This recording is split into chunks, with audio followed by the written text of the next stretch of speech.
नमस्कार। YouTube channel maths era and civil engineering by RP. Vyas से मैं RP. Vyas diploma first year second semester के उन सभी स्टूडेंट्स का हार्दिक स्वागत करता हूं जिनको सब्जेक्ट इंजीनियरिंग मैकेनिक्स कोड 2005 के यूनिट 4 के chapter centroid and centre of gravity पर अच्छी तैयारी करनी है। मैं अपने बिल्कुल पहले से जो प्लान आपको बताया था उसी के हिसाब से काम कर रहा हूँ। ये मेरा वीडियो नंबर 10 है इस चैप्टर पर, और इस चैप्टर में मैंने लिया है बुक 1 का question number 12। Book 1 question number 12 page 140। देखिएगा, ये रहा पेज 140 और ये रहा क्वेश्चन।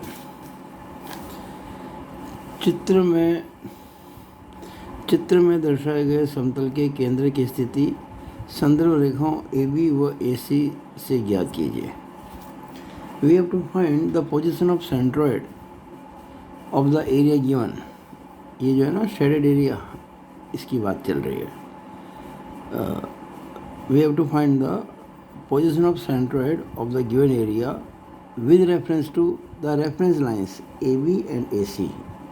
AB एंड AC, ये वो दो रेफरेंस लाइंस हैं, होती है नॉर्मली बॉटम मोस्ट और लेफ्ट मोस्ट। तो इस रेफरेंस लाइन से दूरी कौन सी कहलाएगी? ये वाली y बार, और इस लाइन से कौन सी कहलाएगी? x बार। दोनों को फाइंड करना है। ये एक ट्रेपेजॉइड है, आप समझ सकते हैं ना, ये लाइन इसके पैरेलल है, ये लेकिन बराबर नहीं है। ये 60 mm है, ये 90 mm है, उनके बीच की जो दूरी है वो 60 और 60 120 mm है। और ये आप जो देख रहे हैं, इसका जो बेस है यहाँ पे जो 120 mm का है, बेस तो नहीं कहना चाहिए, बेस तो ये दो होते हैं। ये जो इसकी हाइट शो कर रखी है या लेंथ कह सकते हैं उसको ट्रेपेजियम की, इसके मिड पॉइंट पे शुरू होके उस एंड तक ये सेमी सर्कल, यानी इस सेमी सर्कल का जो डायमीटर है वो 60 mm है। रेडियस कितनी हो जाएगी? 30 mm दे रखी है आपको। ये जो फिगर आपको दे रखा है, इसकी CG की पोजीशन AB और AC रेफरेंस लाइन से पता करनी है। ये क्वेश्चन है। अब इसको कैसे करें देखिएगा।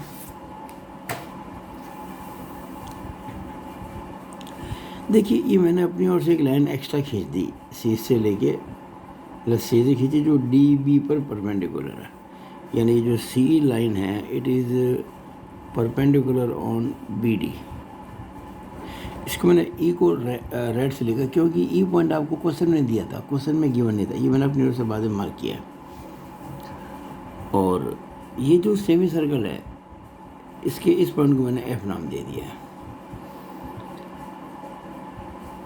अब मान लीजिए ये जो रिमेनिंग पार्ट है जो मैंने रेखांकित कर रखा है या शेडेड कर रखा है, बचा हुआ जो पोर्शन है इसका जो सेंट्रोइड है वो G है मान लीजिएगा, और हमें AB रेफरेंस लाइन से इसकी पोजीशन पता करनी है। तो आप जानते हैं इसको हम y बार कहते हैं, ये रहा y बार, और इसी की पोजीशन हमें AC रेफरेंस लाइन से पता करनी है, यानी कि ये वाली, और ये आपको पता है हम इसको x बार कहते हैं। तो हमको x बार और y बार पता करना है।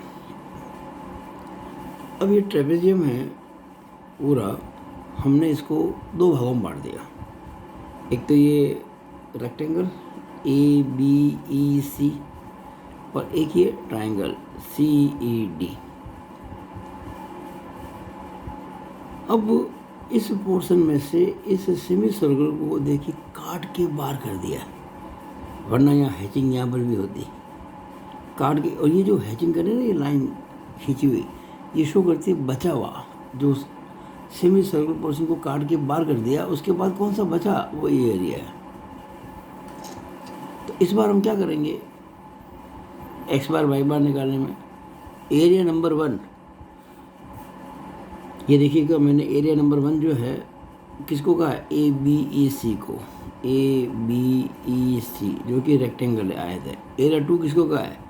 CED BACED जो कि राइट एंगल ट्रायंगल है, और 3 किसको कहा है, अर्धवृत्त यानी कि सेमी सर्कल जिसका व्यास यानी डायमीटर BF हो। ये जिसका डायमीटर BF है वो सेमी सर्कल, इसको मैंने 3 नाम दिया।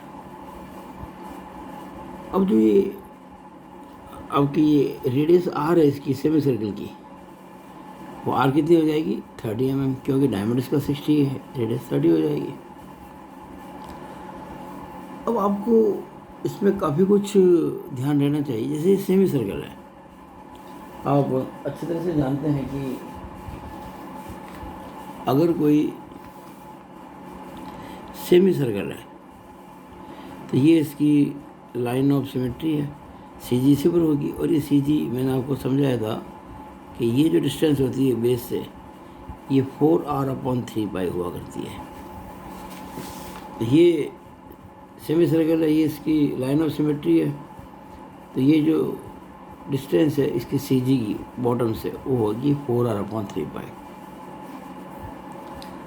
अब ये जो फर्स्ट नंबर है ABEC रेक्टेंगल, इसका सेंटर कहाँ होगा, ये वाला, इसका सेंट्रोइड जहाँ ये दोनों डायगोनल AE और EB मिलते हैं उसका हो गया। ये जो नंबर 2 है जो मैंने ट्रायंगल का है राइट एंगल CED, इसकी CG कहाँ होगी, ये यहाँ होती है, यहाँ से भी h/3, यहाँ से भी h/3, इसको G2 कहना चाहिए था मुझे, मैंने गलती से G3 लिख दिया इसको। It is not G3, it is G2, it is G2। 3 तो सेमी सर्कल है ना,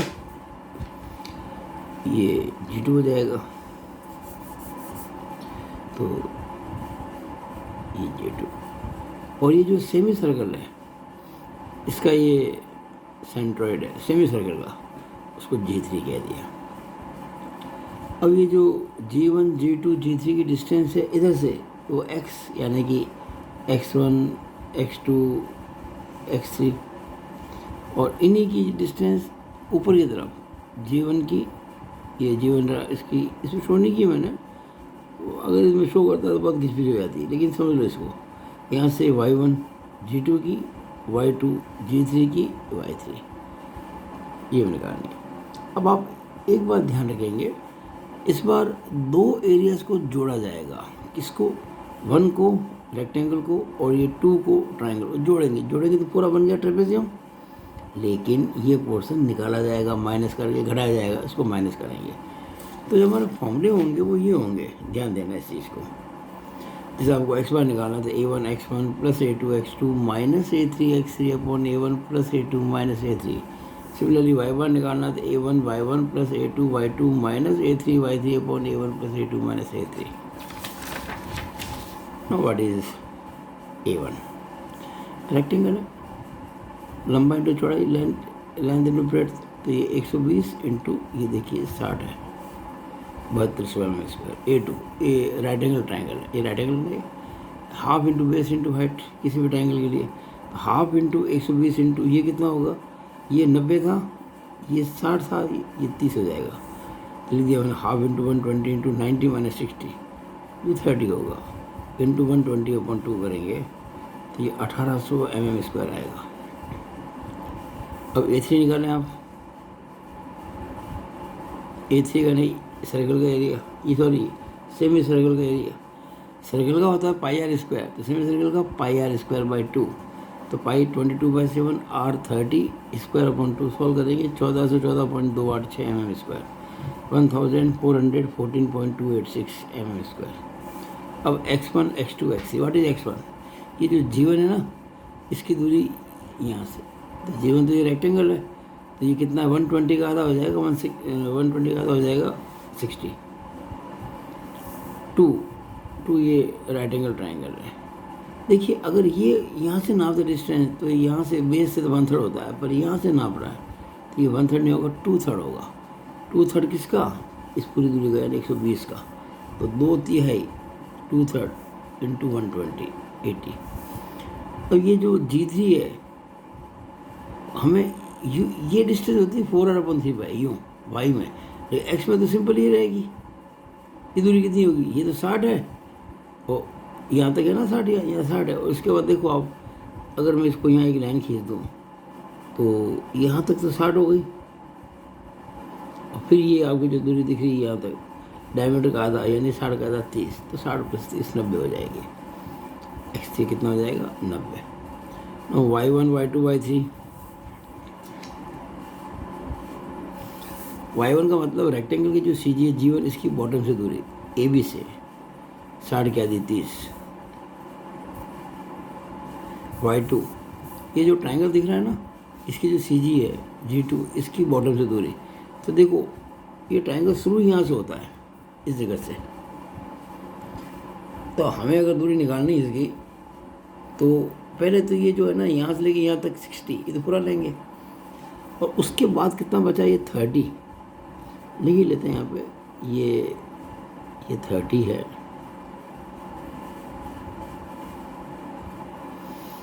ये और ये आपका 60 है, ये 60 है, तो 60 + 30, और ये बेस है, हाइट हो गई 30, और हाइट का 1/3 यानी कि 1/3 ऑफ 30 यानी कि 10, तो 10 और ये 60 70 हो गया, y2 70 हो गया,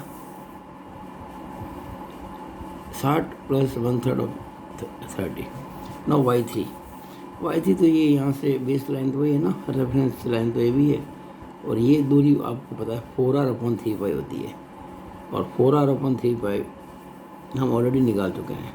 ये लिखा ना 4r/3π यहाँ पे, ये तो r30 है, 4 × 30 13 × π 22/7 सॉल्व करेंगे तो 12.73 mm आएगा। अब हमारे पास सारी डिस्टेंसेज है, सारे एरियाज है, a1 a2 a3 x1 x2 x3 y1 y2 y3, value put करनी है और आंसर निकालने बस, और क्या है, हाँ समस्या है। x bar = a1 x1 + a2 x2 - a3 x3 upon a1 + a2 - a3, y bar a1 y1 + a2 y2 - a3 y3 upon a1 + a2 - a3। अब जस्ट आपको ये वैल्यू जो निकाली वो पुट करनी है। आप पॉज करके इसकी फ़ोटो ले सकते हैं और नोट कर सकते हैं। तो x बार आया आपका 59.15 mm, ये बुक में आंसर इसका सही नहीं है, सही कर लें आप। और y बार आया 42.71 जो एग्जैक्ट है बुक के अंदर भी, y बार 42.71 mm और x बार 59.15 mm आएगा। अच्छा, ये x बार y बार निकल, हमें पूछा गया था distances of centroid from reference lines, कौन कौन सी, पहले बोला गया था ए बी फिर ए सी, तो ए बी से दूरी क्या होती है y बार, और ए सी से x बार, तो आखिर में शो करना पड़ेगा। Hence distance of centroid of the remaining part from AB y bar, from AC x bar, y bar निकाल चुके आप, x bar निकाल चुके आप, तो ये हमारा आंसर है। मुझे आशा है कि आपको ये वीडियो बहुत अच्छा लगा होगा, बहुत अच्छा समझ में आया होगा। आप इसको लाइक करें, शेयर करें और मेरे YouTube चैनल को सब्सक्राइब करना ना भूलें। It is all over about this video. Thank you.